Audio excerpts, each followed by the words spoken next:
Hello friends, welcome to my YouTube channel. আশা করছি সকালে ভালো আছো। আজকে আমরা নাউন পড়ব। নাউন বলতে আমরা কি বুঝি? বাংলায় বুঝি নাউন মানে বিশেষ্য পদ। নাউন কাকে বলবো? নাম বোঝালেই নাউন। আগের ক্লাসে আমরা শিখেছিলাম নাম বোঝালেই নাউন। যে সমস্ত ওয়ার্ডের দ্বারা কোনো ব্যক্তি, বস্তু, স্থান, কাল ইত্যাদির নাম বোঝায় তাদের নাউন বলা হয়। নাম বোঝালে ব্যক্তি হতে পারে, বস্তু হতে পারে, জায়গা হতে পারে, সিজন হতে পারে, নাম বোঝালেই নাউন। এখানে কয়েকটি এক্সাম্পল দিয়েছি, দেখো। রতন ব্যক্তির নাম বোঝাচ্ছে, name of a person. Pen বস্তুর নাম বোঝাচ্ছে, থিংস। আরামবাগ প্লেসের নাম বোঝাচ্ছে। উইন্টার ঋতুর নাম বোঝাচ্ছে। তাহলে যদি ব্যাখ্যার মধ্যে আমাদেরকে করতে দেয় যে এই নাউনগুলো দেয়া হচ্ছে, তোমরা এখান থেকে বলো তো কোনটা পার্সন হচ্ছে, প্লেস হচ্ছে, থিংস হচ্ছে। পার্সন ব্যক্তি বোঝালেই আমরা করে দেবো, যেমন রতন।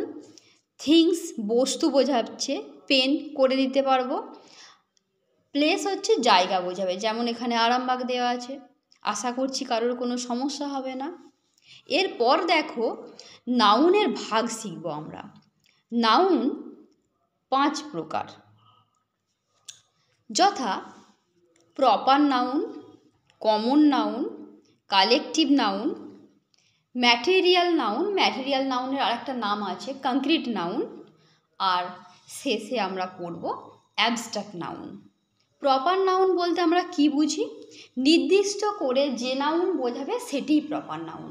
সেটা নির্দিষ্ট করে ব্যক্তি হতে পারে, বস্তু হতে পারে, প্লেস হতে পারে। ওকে, নির্দিষ্ট করে বোঝালেই হবে সেটা প্রপার নাউন। এই নাউন সবসময় নির্দিষ্ট করে বোঝাবে, যেমন আরোহী।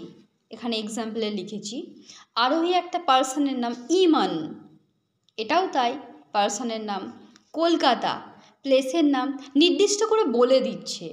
তাহলে নির্দিষ্ট করে যখনই বলে দেবে কোনো নাউনের নাম, তখনই সেটা হয়ে যাবে প্রপার নাউন। ওকে, এরপর আমরা আসবো কমন নাউন। কমন মানেই তো সাধারণ। তাহলে সাধারণভাবে যে নাউন বোঝাবে সেটি হচ্ছে কমন নাউন।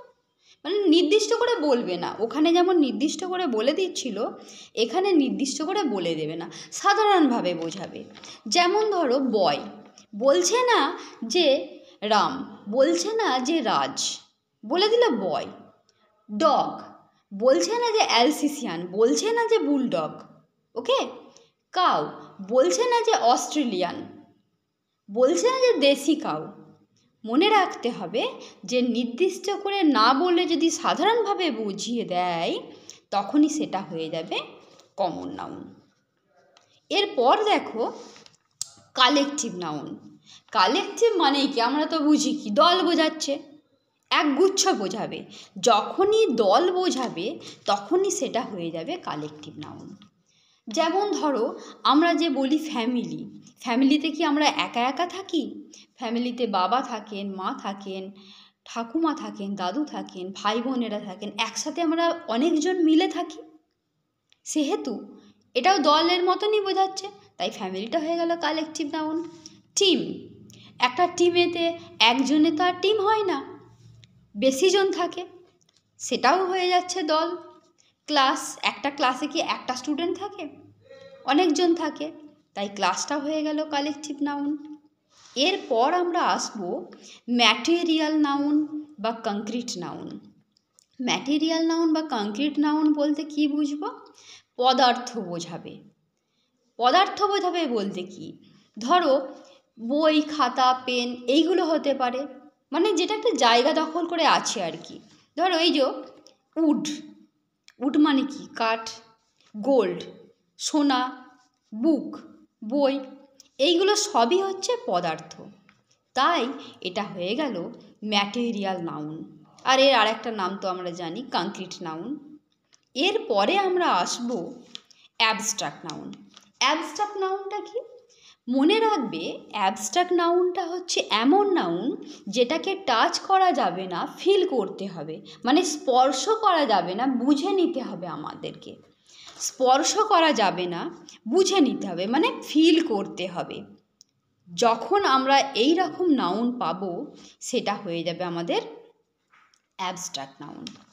যেমন অনেস্টি মানে সততা, ব্রেভারি সাহসিকতা, সুইটনেস মিষ্টতা, এইগুলো দেখে আমাদেরকে বুঝতে হবে কতটা সৎ, কতটা সাহসী, কতটা মিষ্টি রয়েছে একটা জিনিসের মধ্যে। এইগুলো দেখে আমাদেরকে বুঝতে হবে, তখনই সেটা আমরা বুঝতে পারবো অ্যাবস্ট্রাক্ট নাউন। আশা করছি সকলে বুঝতে পেরেছো।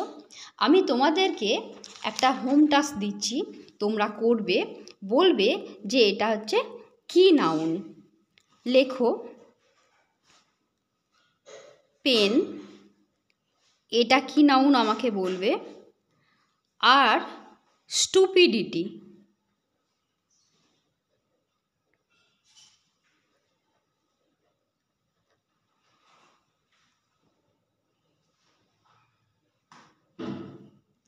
এই দুটো কমেন্ট করে জানাবে যে পেন আর স্টুপিডিটি এই দুটি কি নাউন হবে। এর পরের ক্লাসে আমরা প্রোনাউন সম্পর্কে জানব। তোমাদের কারোর যদি কোনো সমস্যা হয় আমাকে কমেন্ট করবে। নেক্সট ক্লাসে আমরা প্রোনাউন সম্পর্কে ডিটেলসে জানব। আজ তাহলে এইটুকুই, টাটা।